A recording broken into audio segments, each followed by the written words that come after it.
So I've covered the basics and the general idea of pro forma income statements as it pertains to capital budgeting. What I want to do now is go through and actually create a set of pro forma financial statements. We're going to use the following project, and typically we'll have a whole story about the project, but for these purposes I just want to bullet point out the information and then build it in Excel.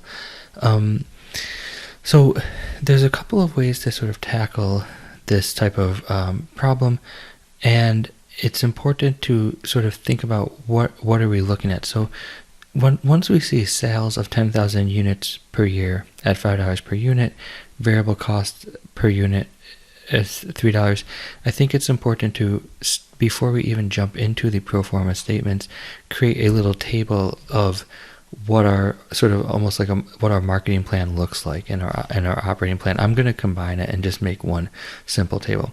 So let's jump over here and we'll start building this out. And I'll put our information here a little bit smaller. So the first thing I want to do is just sort of look at what are the inputs going to be. So we're going to be looking at this. This is a 3-year project. So we'll have year 1, 2, and 3. And I want sales in units. So this will be 10,000.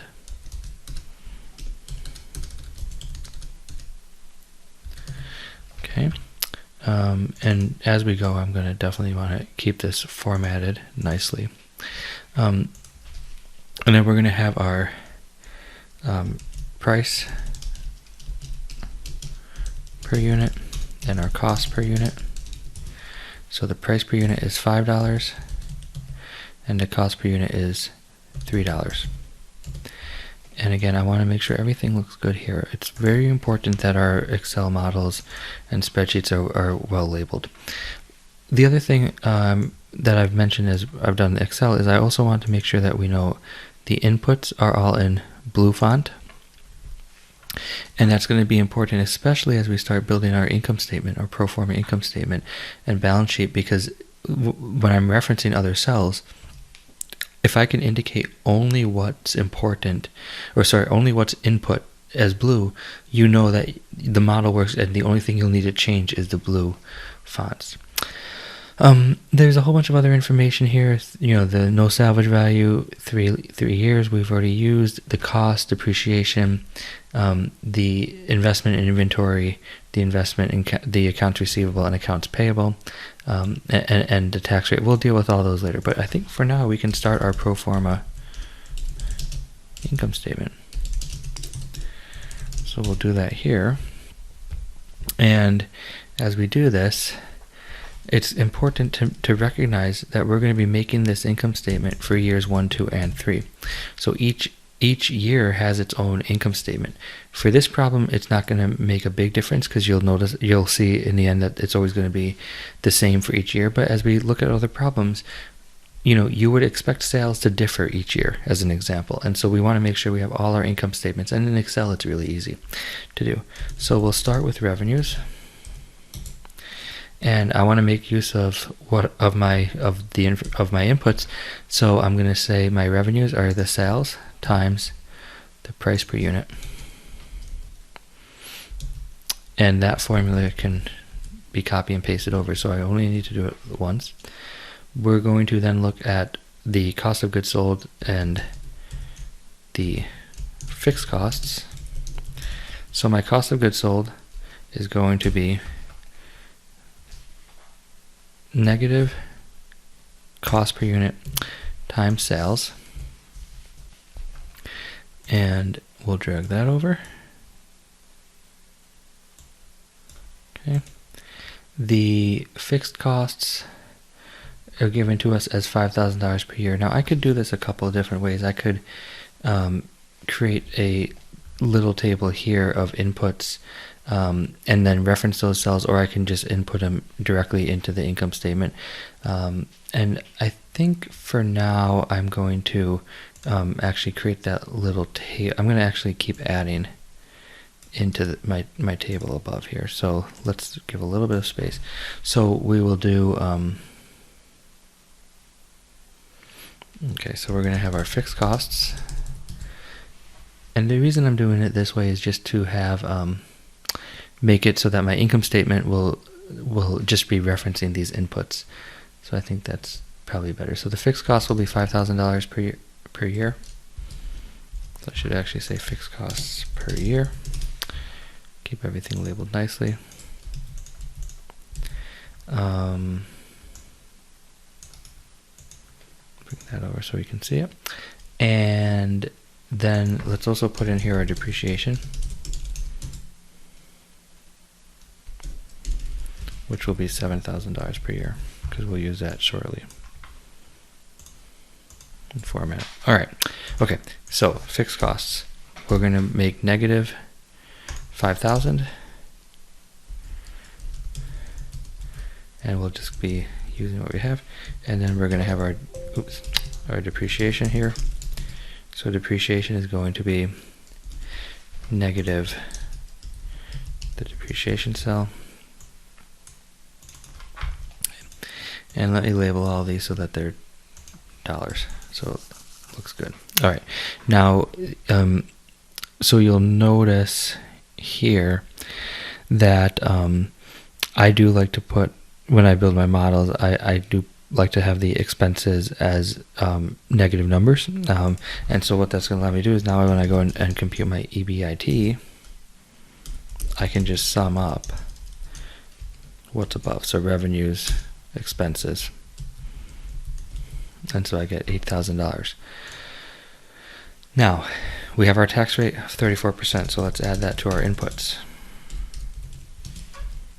And this is going to be as a percent. We'll make it to 2 decimals. So taxes are going to be off of the EBIT. Now remember, we ignore interest payments on these in the interest expense in the capital budgeting framework. So I'm going to completely ignore what would typically be a line item for interest and just go directly to taxes. So taxes is going to be the rate times the EBIT. I will make this a negative number because it is going to be an outflow. And from here I can compute my net income, which is just going to be the EBIT. In this case it'll be plus the taxes, because I made it negative. And so we get our net income, where the net income is going to be sort of the end result here on our pro forma income statement. So our income statement is actually complete at this point. So let's just add a thick border on the outside so we can sort of see that as a nice little table. And so what we'll do now is move on to the balance sheet, the pro forma balance sheet. So we're going to move on to that balance sheet, and we'll make our pro forma balance sheet. Couple things that are important to point out here. Let me just actually copy and paste this down so we can see it on the screen. So so the big thing that's important here is when we look at our pro forma balance sheet, that we're actually going to be looking at times 0, 1, 2, and 3. So with the income statement, we're only looking at the future years, but with the balance sheet, there's going to be expenditures starting today. And so you can kind of think about it this way. You don't start generating income in revenues, for example, until over the first year. But it's to generate that income, that revenue, you're going to need to actually invest in something today. And so that's sort of where this is coming from. And we're going to do sort of a modified balance sheet. So we're going to start here with our inventory, our accounts receivable,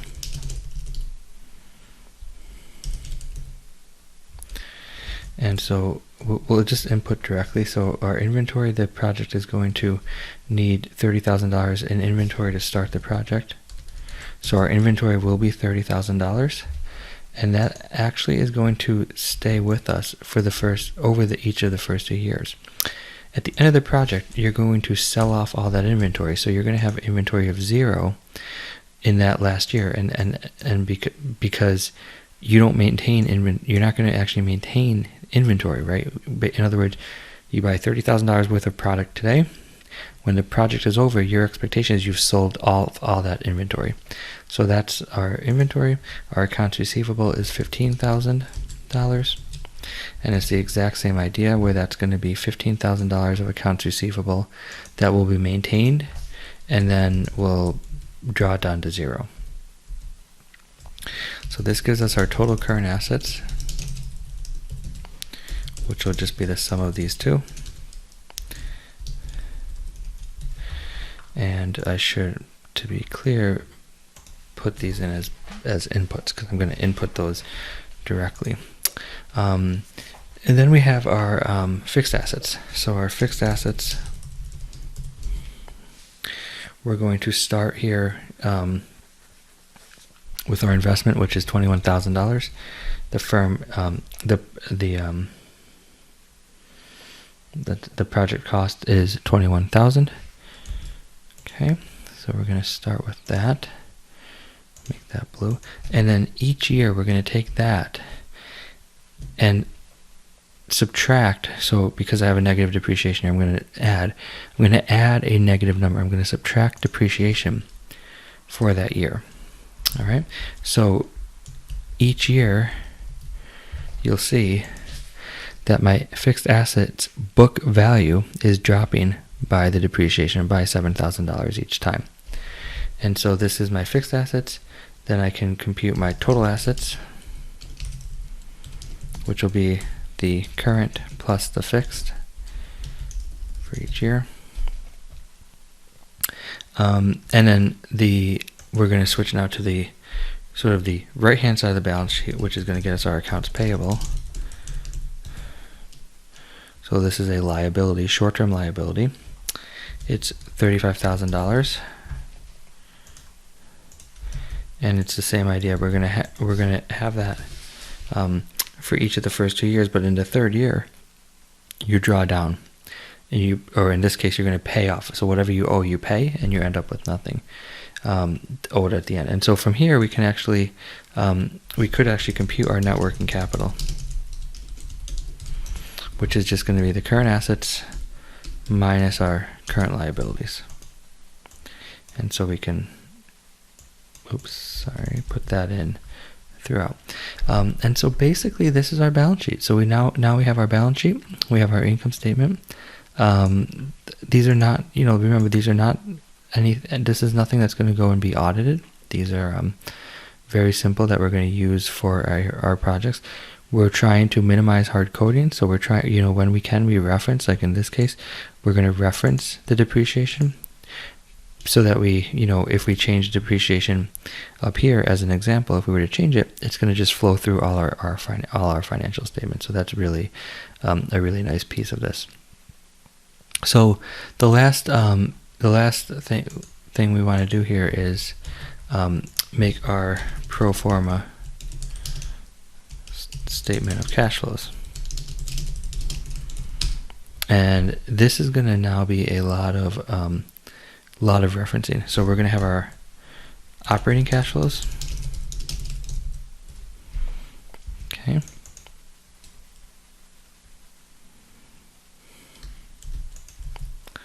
So we're actually going to need this for all 3 years. So let me make it like that. So so for operating cash flows are going to come from the income statement, and it's going to be, so we're going to look at year 1. It's going to be net income, and then we have to add back depreciation.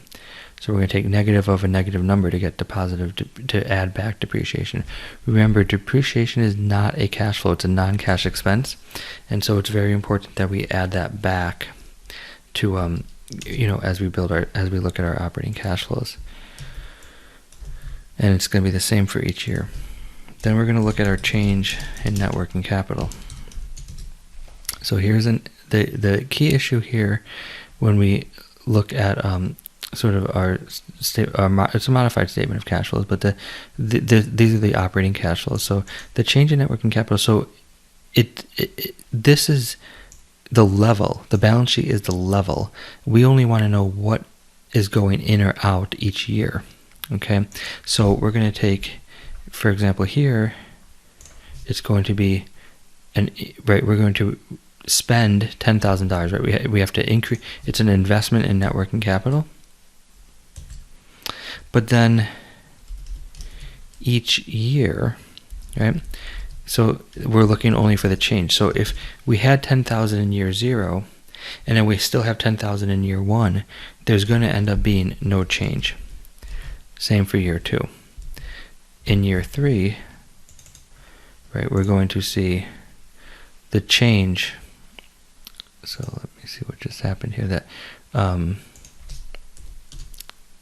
yeah. So in year 3, that change is right, we go from 10,000 to 0. So that change is going to be actually it's a cash inflow, right? So here we have a cash outflow, and then we're looking at the change each year. Just clean this up slightly. Right. And so we're looking at what is the difference. So we went from, right, so 10,000 to 10,000, no difference. 10,000 to 10,000, no difference.